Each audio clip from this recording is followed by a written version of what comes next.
Welcome. I'm Halcyon, and this is the Hug Nation broadcast. And today I'm going to talk about why am I not dancing? And what am I going to do about it? This last week was the presidential election, and it was tense. It was a nail biter. I'll say it is a nail biter.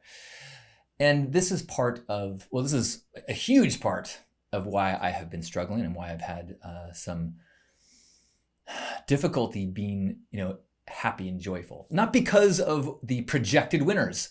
Hooray for the projected winners. I am willing in this venue with people who are in my circle and coming to listen to me speak to celebrate and say, yay, I am so glad for the projected winner. Notice I am saying those words because that's the first reason why I am not fully releasing my joy, is because although the projected winner seems to be pretty strong, I've seen enough horror movies and enough sci-fi movies to know that just because the monster appears to be dead does not mean the movie is over, does not mean it can't still do a whole bunch of damage. So there are a lot of scenarios, even if, everything goes great with there's just a lot of scenarios where a president that does not concede and fights on the way out, especially who's got support of Supreme Court and all sorts of Republican leadership. There are scenarios that could get really ugly.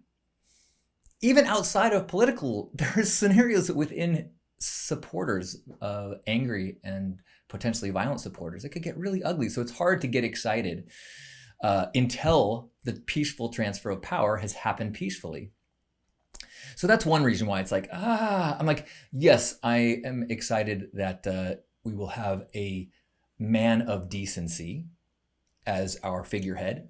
Yes, I'm so happy that we will have a woman of color in the vice presidency.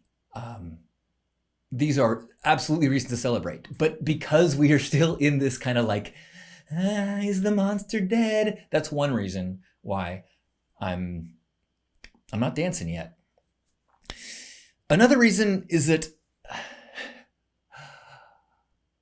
even though it was a landslide victory, it's not really a landslide victory. I mean, what 70 million plus people that still believe that this administration and this path and this way of being is the direction that we want America to be going in.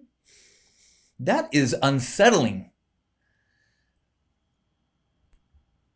The fact that a slight majority is in agreement with me and what I feel to be the sane and decent path, even though it's not the perfect path, it is the lesser of two evils or the more decent path.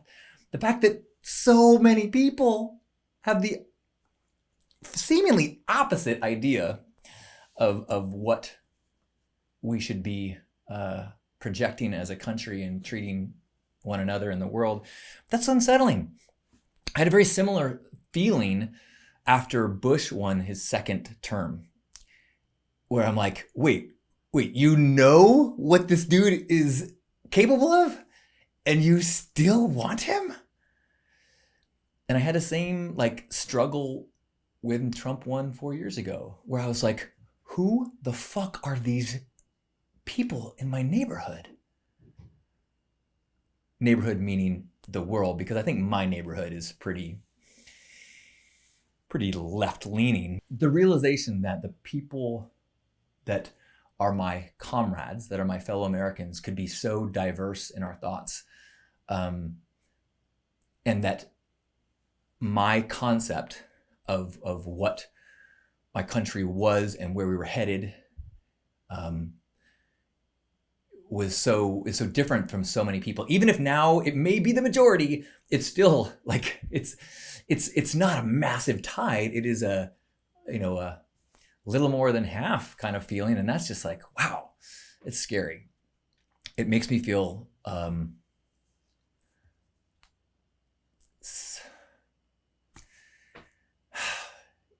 it makes me feel kind of alone. And I know that's a weird feeling, but because clearly there's, tens of millions of people that are on my team, but it's a lot of people that feel and think in a way, despite a bunch of evidence feels like to me, that don't have those thoughts. And that's just it changes my concept of the world. Another reason why I'm not super celebrating is recognizing that other half of the country, some of them are just horrible people. But I recognize that I have heard of people, and I've listened to people speak who voted for Trump, who are not horrible. And I think that they have stories and experiences that are not what I have accepted as my truth. But whether they are in a state of ignorance or whether in a state of just following narratives that are very different than mine, that they are not necessarily bad people. And if there's ever possible to move forward, I don't want to start this next chapter with a bigger fight. I don't want to do a victory dance when I feel like the tension is already so high. I don't know. I let me say also that I think I wish I was feeling more celebratory. I wish that I was dancing in the streets, and I think that everyone that is, you deserve it. You earned it. I'm just explaining why I am not in that headspace. I think one of the problems that I've had, and I think that as a country we have, is that we fall into the judging of the other side by its extremes. We'll post a picture of someone with a t-shirt saying, "Screw you and your feelings." And then we start saying, how does the "screw you and your feelings" crew think about it now? And it's like, yes, there are assholes, but do I want to treat tens of millions of people like their biggest assholes? I certainly don't want people to treat me like the most extreme and vocal people on the left. I certainly don't want the entire world to think about America as the most extreme vocal people on either side. So trying to be compassionate towards and trying to not conceptualize my enemy as being represented by its most extreme, I think is helpful for me going forward. But one of the bigger things that has been difficult for me through all this is kind of the death of my faith in communication. I don't know, a little over 4 years ago, I still maybe believed that if I had an opportunity to sit down with anyone, we could find common ground. Maybe not politically, but we could find a way to get to a place where we had mutual respect. And maybe even a place where we could, over time, I would have the ability to see their side and they would have the ability to see mine. And I feel like in many, many cases I have seen over the last year, that is impossible. And that because of that, because dialogue is not an effective tool in this polarized, just media driven, anger attacking one another, we've given so much ammunition of why the other side is so horrible and why we are so just in our righteous indignation, that by the time we actually do start a dialogue, we're so filled up with thoughts and words and phrases that are outside of ourselves. They've been given to us as like this ripe fruit that we just throw at each other. And where do you go from there? And so I used to have a belief that the path of progress is one of dialogue and growth and understanding and this kind of psychological, emotional, spiritual growth as a country. And while I think that there are people that are on that path, I think that what feels clear now is that we require this political strategy in order to make progress. And maybe that's always been the case, but I had a naive feeling that we were on this growth and progress path, and the political world would reflect that. And now it feels like, no, if we're going to make progress in our systems, we have to have ruthless strategy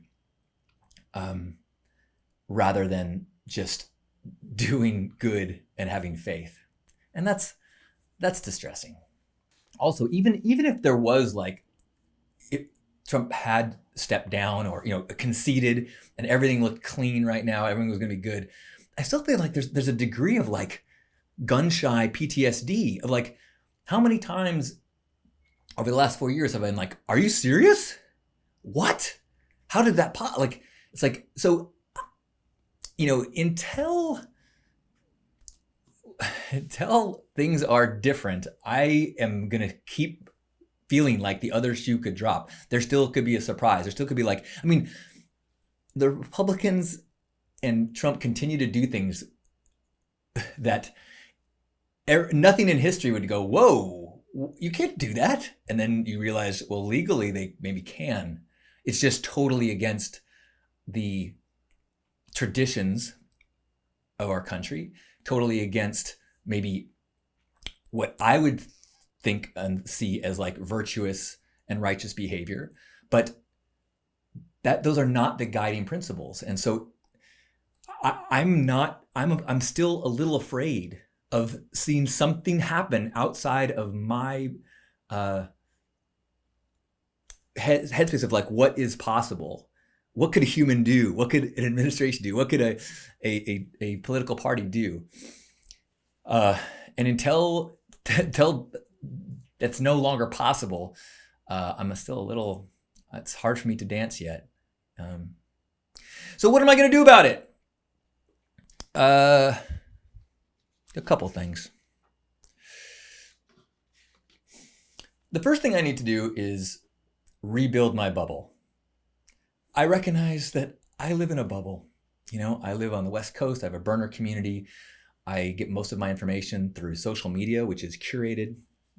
And during the election cycle, I definitely have been, I've snoozed a number of people that are aggressively pro-Trump and like taunting and like picking fights.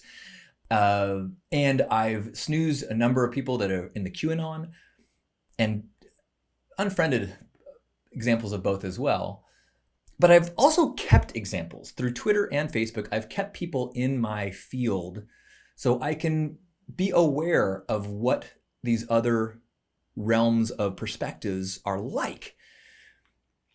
Because I don't want to have that feeling that I had 4 years ago of like, holy fucking shit, really?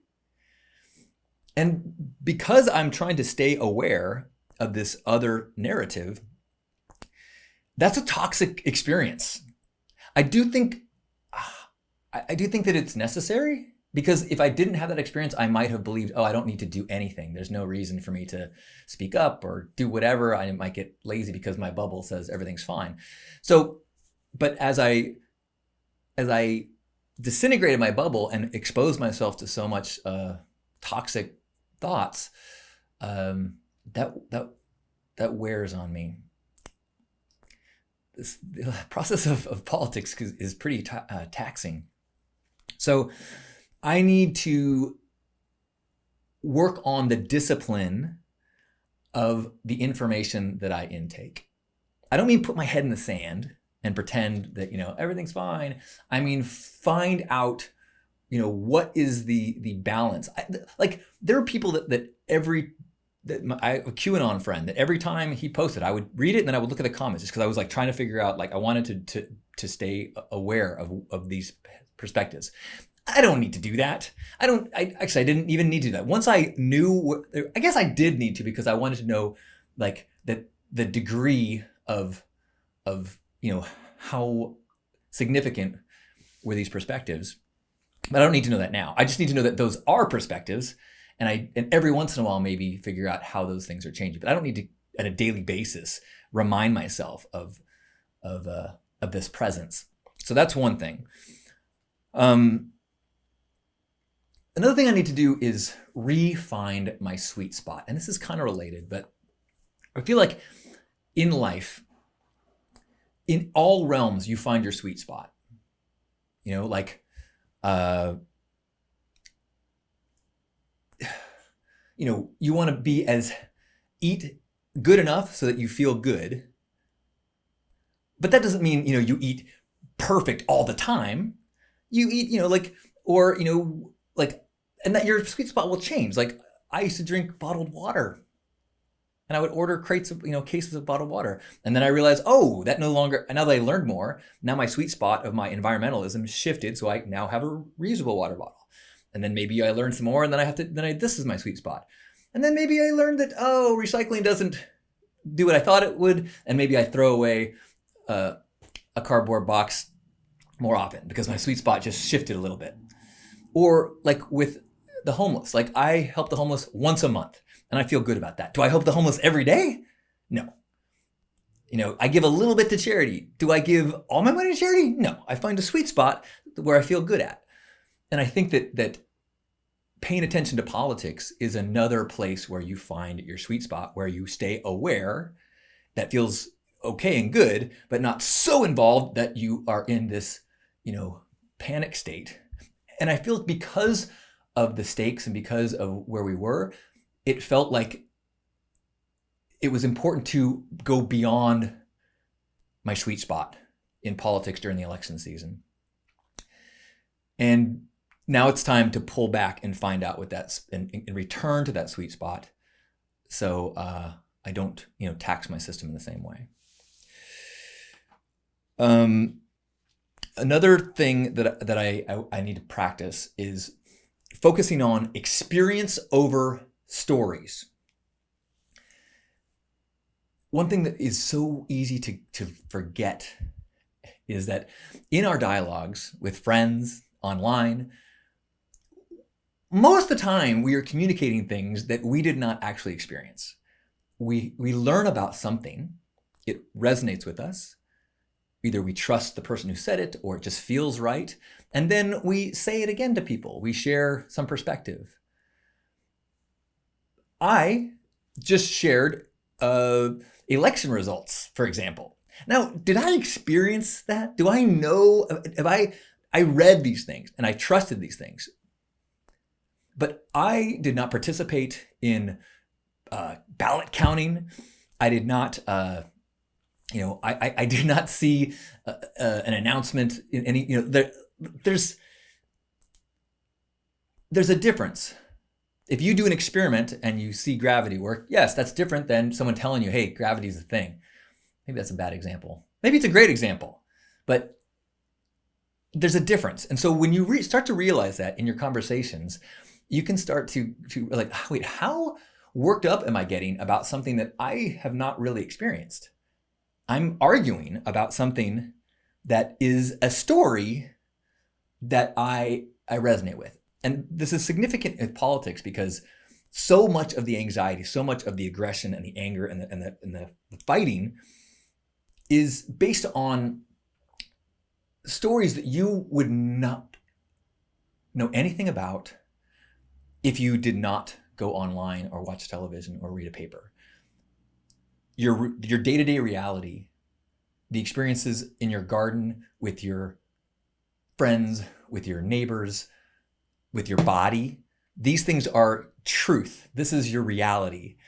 And I think that with the trauma that many of us have experienced during this election season, that spending some time returning to true experiences rather than living in the stories is one of the ways that we can re-find joy.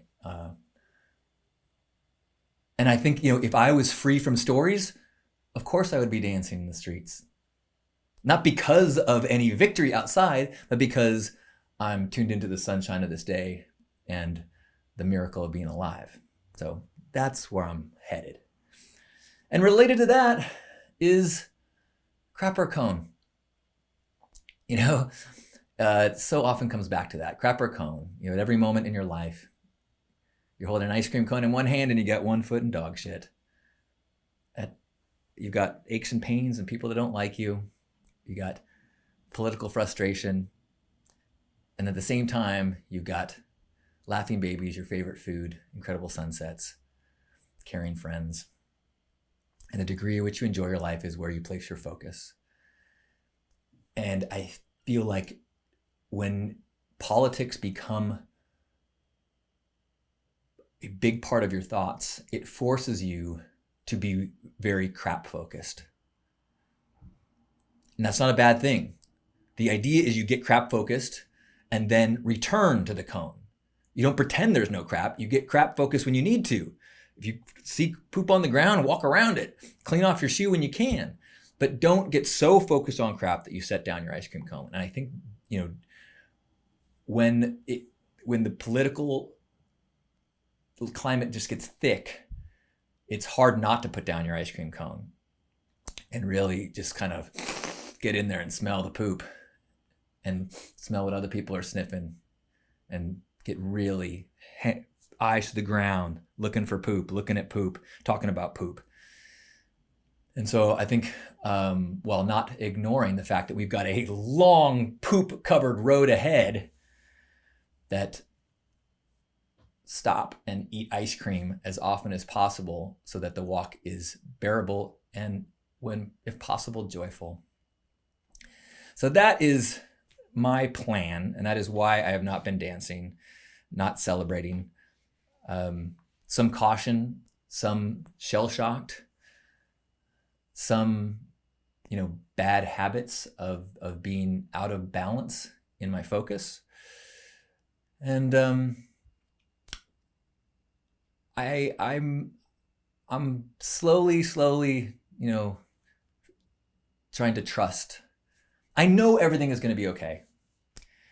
And I do feel a sense of relief. There was some moments when I didn't think at least the projected results would go this way. And that was extremely distressing. I kind of went into like a, you know, can't sleep, clown will eat me kind of trance of like, oh my God, oh my God, oh my God.